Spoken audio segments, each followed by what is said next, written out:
যুবক, আজকে তোমাদেরকে বলি, তুমি যদি মুসলমানের সন্তান হয়ে থাকো, তাহলে আজকে তোমাকে এই চিন্তা করতে হবে, এমন কাজ আমি করব না যেই কাজের জন্য আমাকে মৃত্যু পরবর্তী জীবনে আমাকে গুনাহ পেতেই থাকবো, এই কাজ আমি করব না।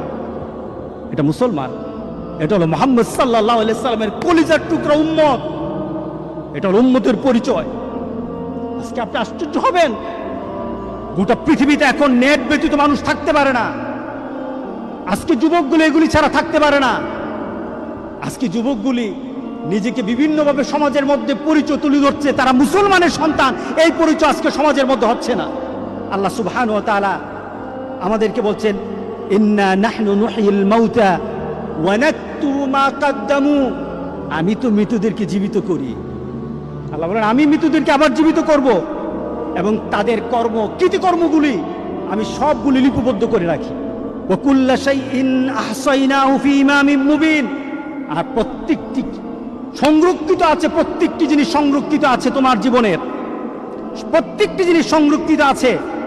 যুবক, তোমার জীবনটা যদি, তোমার চলাটা যদি কোরআন এবং সুন্নাহ অনুযায়ী হয়, আল্লাহর রাসূল আর নেককার বান্দারা যেমন সুন্দর মউত পেয়েছে, রাসূল সাল্লাল্লাহু আলাইহি সাল্লাম বলেন, তোমাদের মউতও তত সুন্দর হয়ে যাবে, তোমাদের মউতও তেমন সুন্দর হবে। রাসূল সাল্লাল্লাহু আলাইহি সাল্লাম বলতেছেন, তুমি দুনিয়াতে যেভাবে চলবা মউতও তেমন হবে।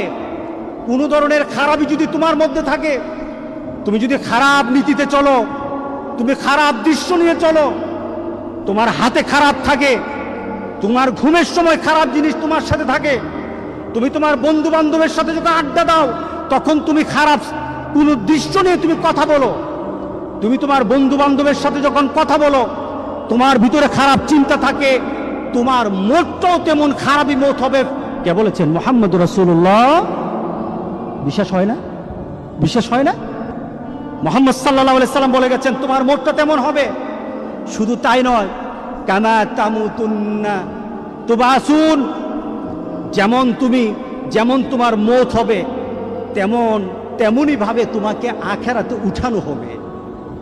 এরপর রাসূল সাল্লাল্লাহু আলাইহি সাল্লাম বলেছে, তোমার মতটা যেমন তোমাকে উঠানো হবে ওই নীতিতে, যেমন ভাবে তুমি মরেছো। শুধু তাই নয়, কামা তুবাসুন তুশারুন, যেমন ভাবে তোমাকে হাসর করা হবে, যেমন ভাবে তোমাকে উঠানো হবে তেমন ভাবে তোমার হাসর হবে। সুতরাং দুনিয়া যেমন হাসর তেমন, দুনিয়া যেমন মত তেমন, দুনিয়া যেমন কবর তেমন। আজকে সবার ভিতরে একটা কথা বলি, আমাদের জীবনটাকে আমরা সুন্দরভাবে চালাতে চাই, এই জিনিসটা আমাদেরকে ধ্বংসের দিকে নিয়ে যাচ্ছে। যতটুকু উপকার আসা দরকার তার থেকে ক্ষতিটা বেশি হচ্ছে। আজকে যদি সমাজে সন্ত্রাসী শিখতে চায় তাহলে এখান থেকে সন্ত্রাসী শিখে, ছোট ছোট বাচ্চারা পর্যন্ত সন্ত্রাসী স্টাইল শিখে কিভাবে মারামারি করতে হয়, সব কিছু এখান থেকে শিক্ষা হয়। যদি তোমার ভিতরে দিনদারি হয়, সেটা তোমার আল্লাহর তরফ থেকে তোমার প্রতি একটা করুণা, তুমি ভালো কিছু বের করতে পারো, ভালো কিছু বের করতে পারো। এটা ভালোর দিকেও নিয়ে যায়, খারাপের দিকে নিয়ে যায়, তবে খারাপের দিকের সংখ্যাটাই বেশি। তাহলে আজকে আমরা এই নিয়ত করব যে আমাদের চোখকে হেফাজত করব। কারণটা কি?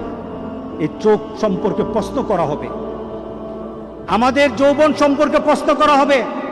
রাসূল সাল্লাল্লাহু আলাইহি সাল্লাম বলেছেন, সামনের দিকে অগ্রসর হওয়া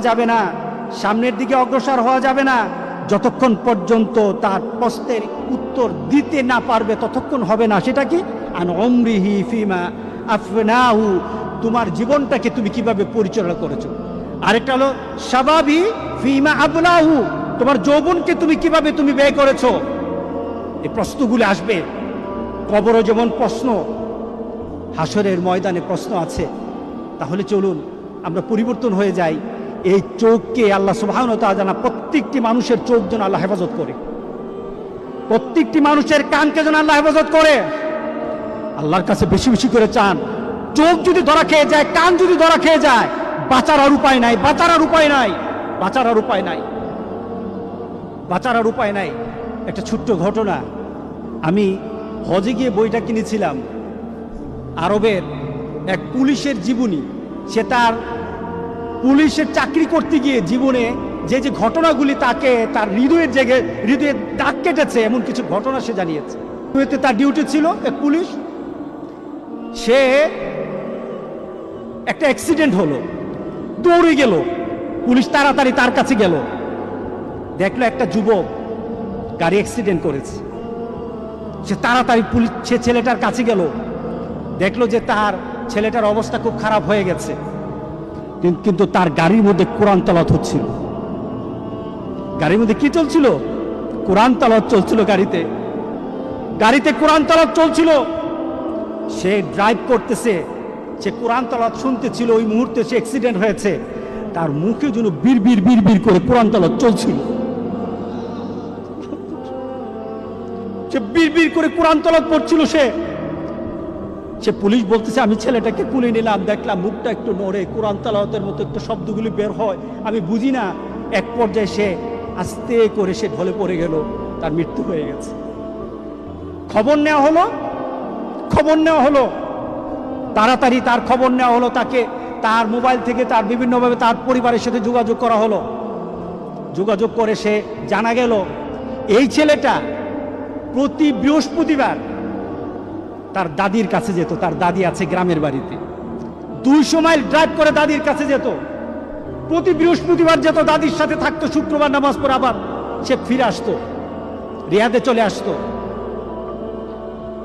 প্রতি বৃহস্পতিবার যেত, আর যাওয়ার সময় সে গাড়ির মধ্যে কোরআন তেলাওয়াত ছাড়তে কোরআন তেলাওয়াতের সাথে মুখ মিলাতে পড়তে সে দাদির কাছে বসতো, আবার বাড়িতে ফিরে আসতো। এটা ছিল তার অভ্যাস। লং ড্রাইভে বের হতো, কোরআন তেলাওয়াত শুনতে যেত। সেইভাবে কোরআন তেলাওয়াত শুনতে কোরআনের অনেকটা হাফেজ হয়েছিল। ছেলেটা কোরআন তেলাওয়াতের সাথে দুনিয়া থেকে বিদায় হয়ে গেল। আরেকটা ছেলের অ্যাক্সিডেন্ট সে বর্ণনা করলো। অ্যাক্সিডেন্টের সাথে কাছে গেল, গিয়ে দেখলো গাড়িতে গান বাজে।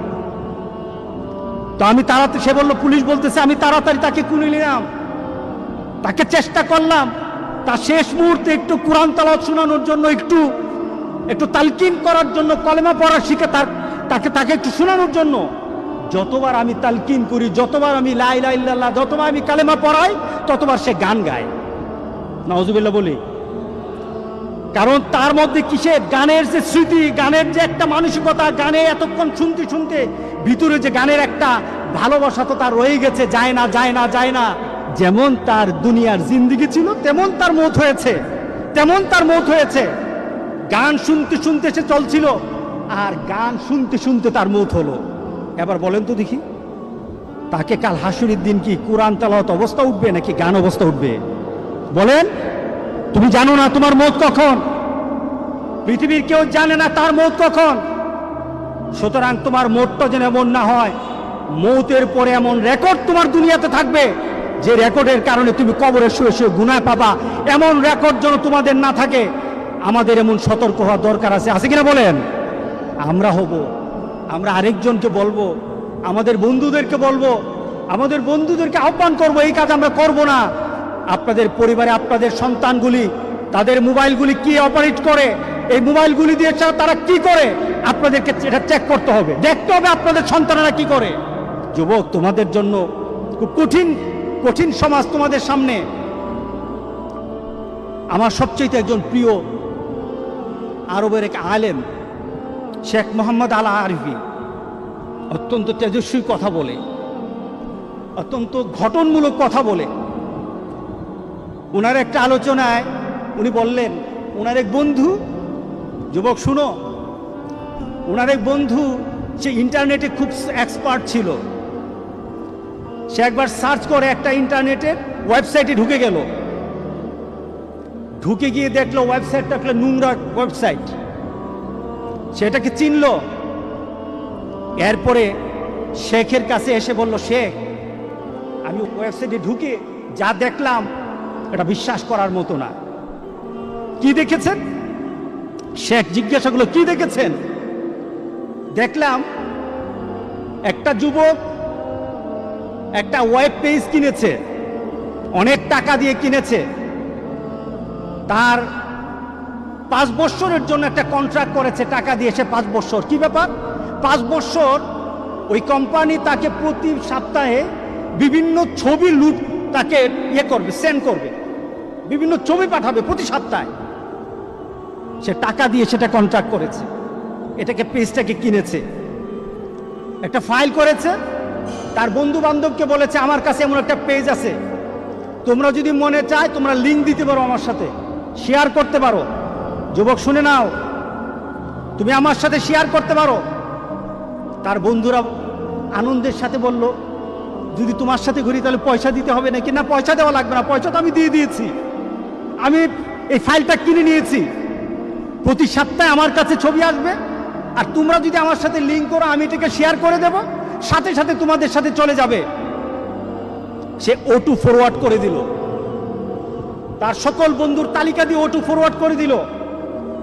তার কাছে যখন একটা ফাইল চলে আসতো প্রতি সপ্তাহে, অটোমেটিক তার বন্ধুদের কাছে চলে যেত, অটোমেটিক চলে যেত। সেটা কি কিনেছে? 5 বছরের জন্য কিনেছে।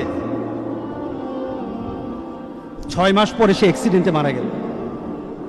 6 মাস পরে সেই ছেলেটা অ্যাক্সিডেন্টে মারা যায়। তার আশেপাশের সকল বন্ধুরা তাকে জানাজা দিল, দাফন করলো। ঠিক 1 সপ্তাহ পর দেখলো প্রত্যেকটি বন্ধুর সেই ওয়েবসাইটটা, তার বন্ধুদের যে ওয়েবসাইটটা লিঙ্ক করা ছিল, তাদের কাছে ছবি চলে আসছে, তাদের কাছে ছবি চলে আসতেছে। তারা মনে করলো এটা পুরানো ছবি। আবার তারা 1 সপ্তাহ ওয়েট করলো, দেখলো না, আবার ছবি চলে আসছে। 2-3 সপ্তাহ পর তারা কোম্পানির সাথে যোগাযোগ করলো, তাদেরকে বলল, ভাই, যেই ছেলেটা আপনাদের থেকে এই ফাইলটা কিনেছিল সে তো মারা গেছে, এখন তার থেকে যেই ধরনের পেজ আপনারা দিচ্ছেন এটা তো আমাদের কাছে চলে আসতেছে, অটোমেটিক চলে আসতেছে। ফাইলটা কিনলো কে? ওই মরা ছেলেটা কিনলো। কে কিনলো বলেন? ওই মরা ছেলেটা কিনলো। যে ছেলেটা মরে কবরে আছে সেই ছেলেটা কিনেছে। কিন্তু তার বন্ধুরা কিন্তু লিঙ্ক পাচ্ছে প্রতি সপ্তাহে তাদের কাছে ছবি চায়। তারা অস্থির হয়ে গেছে। শেষে কোম্পানির সাথে বলল যে এটা বন্ধ করা দরকার, সে তো নাই, বন্ধ করা দরকার, এটা খারাপ জিনিস। তখন তারা বলল, আমরা তো বন্ধ করতে পারবো না, তাকে একটা পাসওয়ার্ড দেওয়া ছিল, পাসওয়ার্ডটা চাই, পাসওয়ার্ডটা হলে বন্ধ করতে পারবো। বলে পাসওয়ার্ড তো জানি না, পাসওয়ার্ড তো জানি না। এভাবে চলতে থাকলো 2 বছর পর্যন্ত, এভাবে কন্টিনিউ চলতে থাকলো। ছবি আসতেছে, তার বন্ধুদের পেজে ছবি ঢুকে যাচ্ছে। পেজের নাম কার? যে মারা গেছে তার। 5টা বছর এইভাবে আসলো, 5টা বছর এইভাবে আসলো। নোংরা ছবিগুলি তার বন্ধুদের কাছে চলে আসলো। পেজটা ক্রয় করেছে, যে ছেলেটা ক্রয় করেছে আজকে কবরে আছে। তাহলে আপনার বিবেকে কি বলে? এই ছেলেটা পেজটা যখন খুলেছে সে কি জানতো আমি মারা যাব? জানতো না। কিন্তু আজকে কবরে শুয়ে আছে। তার প্রত্যেকটি লিঙ্কের জন্য যত গুনাহ হচ্ছে, সেই গুনাহগুলি সে কোথায় পাচ্ছে? তার কবরে যাচ্ছে। যুবক, তোমার মোবাইলটা যদি এইভাবে খোলা থাকে, তোমার মোবাইলের মধ্যে যদি এইগুলি জিনিসগুলি থাকে, ওই যুবক যেমন জানে না সে 5 বছরের জন্য কিনেছে, সে জানে না 6 মাস পরে সে মারা যাবে। যুবক, তুমিও কিন্তু জানো না তোমার কখন মৌত হবে।